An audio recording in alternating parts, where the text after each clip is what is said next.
来台湾看世界，来看欧洲东南部的国家希腊，昨有2台火车来相撞，到达死亡的人数超过40个人，也有80外个人受伤，而且有10外个人也找无人。希腊政府来宣布，3月7日开始，全国进入3天的哀悼期。因为死伤惨重，希腊的交通部长已经请辞负责。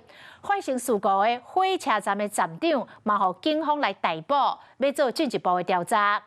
这件火车相撞的重大的事故，嘛引发着希腊人民的不满，包括首都雅典的大街路顶，也有发生事故的火车头的外口，拢有民众来抗议，要求查明真相。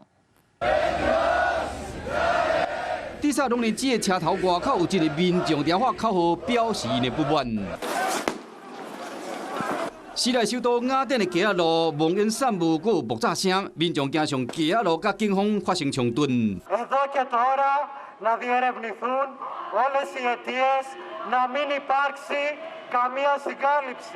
当地时间7日透早一个载差不多350人火车甲货运的火车高速对撞，代志发生现场所有工作还伫进行，因为死伤惨重。希腊交通部长已经辞职负责，迄一天负责调度的车站的站长，互警方抓去。希腊前总理齐普拉斯去现场关心并且关怀。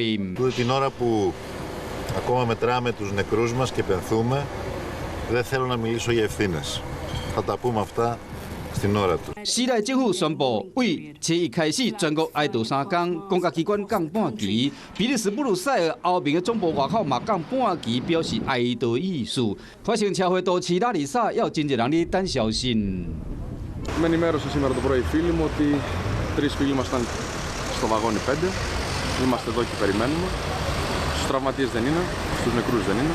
希腊总理米佐塔基斯代志发生后，嘛到现场去探视，伊悲痛地表示讲，这是一件人为疏失所造成的可怕的事故，并且保证一定会查出真相。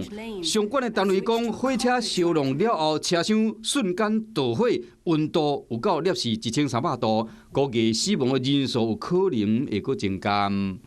嗨，我是庄宇杰，想要看到更多的新闻内容吗？赶快订阅华视新闻的 YouTube 频道，并且开启小铃铛，跟着宇杰一起看新闻吧。